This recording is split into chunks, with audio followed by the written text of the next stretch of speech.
Olá, pessoal. Aqui é a professora Lilian. Esse vídeo que vocês vão estar visualizando agora é sobre a parte final do nosso curso. Para você que não teve a oportunidade de assistir a aula no dia ou para você que ficou com dúvida, é importante que você assista a este vídeo. Então, nós iremos falar sobre probabilidade condicional. Gostaria que vocês se atentassem bem à parte introdutória que aqui está escrita. Sendo conhecido o espaço amostral de um evento aleatório, suponha que um determinado evento ocorreu. Tal evento pode modificar o cálculo da probabilidade de um segundo evento qualquer? Por outro lado, podemos ter interesse em calcular a probabilidade de um evento, não em relação a todo o espaço amostral, mas em relação a um outro conjunto de condições. O estudo da probabilidade desses eventos é o que nós chamamos de probabilidade condicional. Então, como o nome já diz, a probabilidade condicional subentende-se que nós iremos calcular a probabilidade de um evento conforme uma condição. E para isso, iremos definir agora probabilidade condicional. Dados dois eventos que nós estamos denotando aqui por A e B, a probabilidade que o evento B ocorra, dado que o evento A já ocorreu, é a probabilidade condicional de B, escrita por probabilidade de B dado A. Essa barra vertical que vocês estão visualizando aqui, a gente lê como dado, é a condição. Então, qual é a probabilidade que B ocorra, dado que A já ocorreu? De maneira similar, escrevemos a probabilidade da ocorrência do evento A condicionada à ocorrência do evento B como P de A dado B, ou seja, é a probabilidade que A ocorra dado que B já ocorreu. Então, como é que a gente vai definir isso? A gente define que a probabilidade de B dado A é igual à probabilidade de B inter A dividido pela probabilidade de A. Então, observem que na probabilidade de B dado A, como é que a gente chega a esta relação? A gente substitui essa barra pela interseção e divide pela probabilidade do segundo evento, que é esse que fica aqui depois da barra vertical. Fazendo um raciocínio análogo, então P de A dado B vai ser P de A inter B, que é a mesma coisa de P de B inter A, dividido pela probabilidade do segundo, que nesse caso aqui é P de B. Então, observem que P de B dado A é diferente de P de A dado B. Porém, em ambas as situações, aparece um termo comum que é P de B inter A. Aqui também, P de B inter A. Daqui decorre o teorema chamado de teorema do produto, através desse termo que é comum a estas duas situações aqui. O que é que diz o teorema do produto? O teorema do produto é a probabilidade de um e outro evento ocorrer simultaneamente. Então, nesse caso aqui, é a probabilidade de B inter A, que também aparece aqui nessa igualdade, P de B inter A.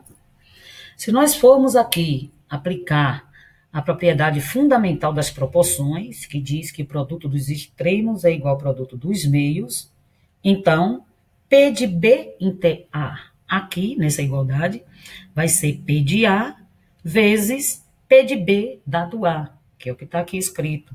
P de B inter A é igual a P de A vezes P de B dado A. Analogamente, se a gente olhar para essa igualdade aqui, novamente fazendo o produto dos extremos igual ao produto dos meios, a gente vai perceber que P de B inter A é igual a P de B vezes P de A dado B. Então, todas as vezes que a gente precisar calcular a probabilidade de um e outro evento ocorrerem simultaneamente, que no caso é P de B inter A, ou P de A inter B, que é a mesma coisa, a gente poderá utilizar quaisquer uma dessas duas relações. P de B inter A vai ser P de A vezes P de B dado A, ou P de B vezes P de A dado B. Vamos ver um exemplo para a gente aplicar essa probabilidade condicional. Consideremos 250 alunos que cursam o primeiro ciclo de uma faculdade. Destes alunos, 100 são homens, que estamos denotando por Hzão, e 150 são mulheres, Mzão. 110 cursam física, Fzão, e 140 cursam química, Qzão. A distribuição dos alunos aparece aqui nessa tabela. Então, observe que olhando para a tabela, a gente observa que essa quantidade está sendo distribuída conforme a disciplina e o sexo. As disciplinas que aparecem aqui no problema, F de física, Q de química, Hzão referente ao homem e Mzão referente à mulher. Então, se nós pegarmos aqui o número 40, a gente interpreta que 40 homens estudam física. Da mesma forma que 70 mulheres estudam física. Então, se a gente for somar essa coluna aqui das pessoas que estudam física, nós teremos um total de 110 alunos estudando física. Aqui também, a gente pode perceber que 60 homens estudam química, como 80 mulheres estudam química, dando um total de 140 alunos estudando a disciplina de química. Podemos também ter um total referente à quantidade de homens. Observemos que nós temos aqui 100 homens e 150 mulheres, que dá um total de 250 alunos. Bom, conforme a gente observa os dados nessa tabela, então vem uma questão. Um aluno é sorteado ao acaso. Qual é a probabilidade de que ele esteja cursando química, dado que é mulher? Então, esse dado, ele imprime uma condição, dado que seja mulher. Então, nesse caso, a gente vai denotar aqui o que o problema está pedindo, qual a probabilidade que esteja cursando química, dado que é essa barra vertical, que seja mulher. Como foi dito anteriormente, como é que a gente transforma essa probabilidade condicional aqui? Então, esse dado aqui, essa barra vertical, a gente substitui pelo símbolo de interseção. Então, isso aqui é igual a P de Q inter M, dividido pela probabilidade do segundo evento, que nesse caso aqui é mulheres. Então, nós temos aqui duas probabilidades. E sabemos que a probabilidade de um evento é o número de elementos desse evento ocorrer pelo número de elementos do espaço amostral. Então, aqui tem probabilidade de Q inter M. Interseção, a gente sabe que é na tabela onde as informações se cruzam. Q inter M. Então, Q inter M se cruzam aqui, ó. Q inter M, ou seja, mulher que estudam química. Observamos aqui que são 80 mulheres. Então, vai ficar 80 dividido pelo espaço amostral. O espaço amostral é a quantidade total de alunos que aparecem ali, que no caso são 250. Então, 80 dividido por 250 é essa a probabilidade aqui de um aluno estudar química e ser mulher. E agora, essa probabilidade de baixo, que é a probabilidade de ser mulher, que vai ser a quantidade de mulheres que aparecem aqui, que está aqui nessa linha, 150 mulheres, dividido pelo espaço amostral, que é 250. Se a gente for fazer aqui, cancelamento, né, divisão de fração, simplifica 250 por 250, fica 80 em 150, que ainda dá para simplificar, fica 8 em 15, se a gente cortar aqui esses zeros.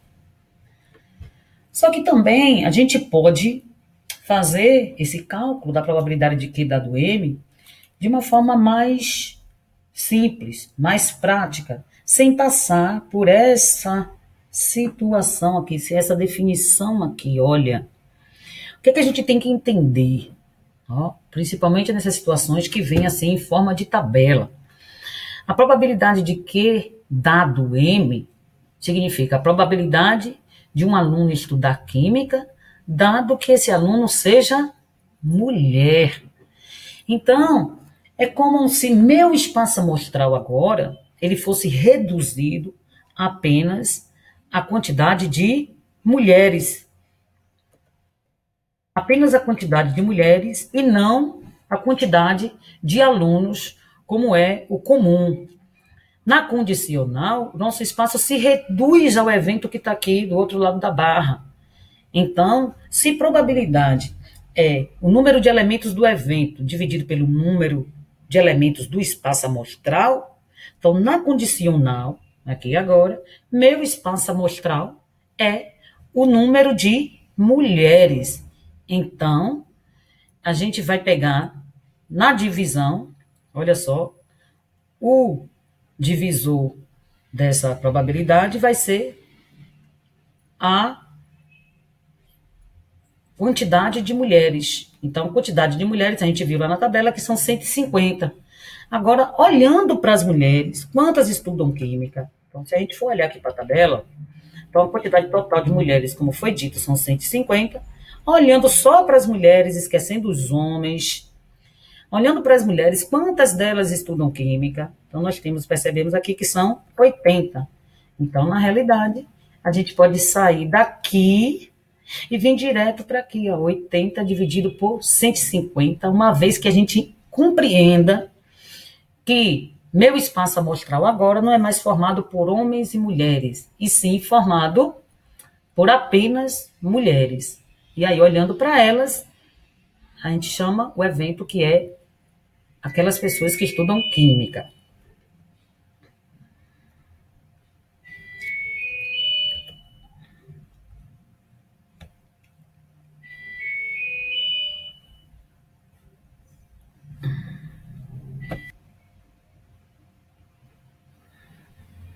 Bom, agora nós iremos falar sobre eventos independentes.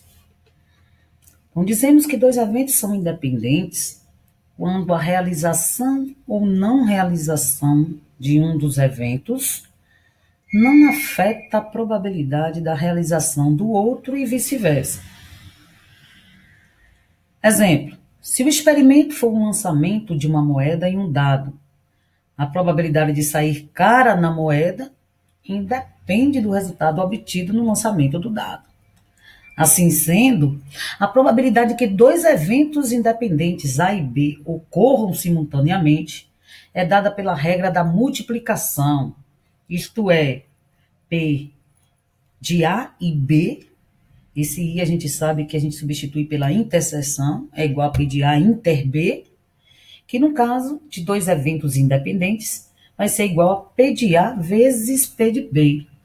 Observe que há pouco a gente falou sobre esse P de A inter B, chamando de teorema do produto, que seria P de A vezes P de B dado A, ou P de B vezes P de A dado B, como a gente viu há uns slides atrás. Então, essa relação é caso os eventos não serem independentes, porque se forem independentes, o P de A inter B será P de A vezes P de B. Caso não sejam, então P de A inter B vai ser igual a P de A vezes P de B dado A, que é a probabilidade de B dado que A ocorreu. Vamos ver um exemplo. Suponha que sejam retiradas duas cartas do baralho. Letra A. Qual a probabilidade que saiam duas cartas de ouros? E a letra B pergunta: se a primeira carta de ouros foi devolvida, qual a probabilidade que a segunda seja também de ouros? Então, denotemos aqui o evento A como a retirada de uma carta de ouro. E seja B também um evento que a retirada da segunda carta de ouro. Então, A é a primeira carta de ouro e B é a segunda carta de ouro. Então, na letra A, a gente vai assumir que as duas cartas sejam tiradas do baralho. A gente tira a primeira e não repõe essa carta ao baralho para poder retirar a segunda. Então, qual é a probabilidade que A aconteça, onde A é a retirada da primeira carta de ouro?